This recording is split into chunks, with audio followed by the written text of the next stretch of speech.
Donc l'idée, comme je t'ai dit, c'était de se créer un salaire. C'est à terme de ne plus avoir besoin de travailler, quoi, Ouais. tout simplement. Ni l'un ni l'autre. Ah oui, Donc créer deux salaires. Moi, je pourrais très bien, je me plais très bien à vivre sans travailler.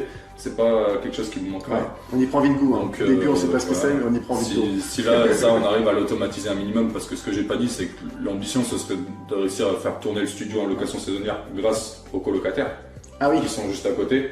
On leur a mis un lave-linge, sèche-linge, donc du coup, voilà, ils peuvent gérer ça. Ouais. Donc faire un truc qui tourne relativement tout seul. Si sur celui-là, on arrive à faire par exemple 1000 € de cash flow, après, peut-être on pourra essayer d'en faire un ou deux plus rapidement derrière. Et voilà, déjà, si on arrive à toucher 3000 € avec l'immobilier, ça va.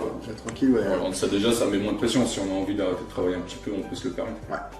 Bon, super. Et du coup, maintenant, avec ce que tu as fait là, qu'est-ce que tu penses que la formation de collectionneur t'a apporté? Est-ce que tu penses que tu aurais pu faire sans? Dans l'absolu, on peut toujours faire sans. Ouais. C'est une possibilité. Après, d'une part, on va devoir faire plus d'erreurs pour apprendre. Ouais. Donc il y a des erreurs qui peuvent coûter cher dans l'immobilier. Déjà, nous, on a déjà eu des erreurs qui nous ont coûté pas forcément cher, mais là, par exemple, les retards de travaux, si ça tournait déjà, on aurait déjà gagné plus d'argent. Mais on aurait pu faire des erreurs plus graves qui nous auraient coûté plus cher. Et puis on aurait plus de temps, quoi. Et puis c'est aussi une motivation de se dire ok, voilà, je suis formé, j'ai les connaissances. Ouais.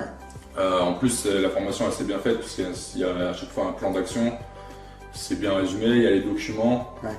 Donc il y a quand même pas mal d'outils pour aider. Et du coup ça donne confiance. Ouais. Et puis ça donne des informations qui sont nécessaires. Ouais. Et tu m'avais dit aussi que tu avais suivi une formation il y a plusieurs années, un peu plus généraliste. Ouais. Donc du coup là j'imagine que tu as trouvé les spécificités de la colocation, même de la location courte durée peut-être.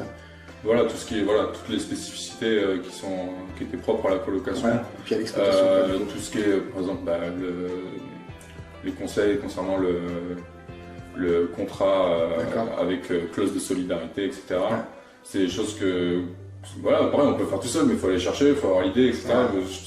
C'est un gros gain de temps et puis ça simplifie la vie. Okay.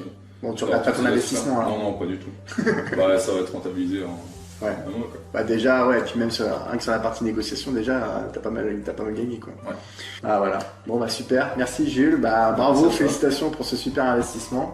Et puis, ce qui est bien, c'est que du coup, ça va te donner la flexibilité de démarrer la location courte durée.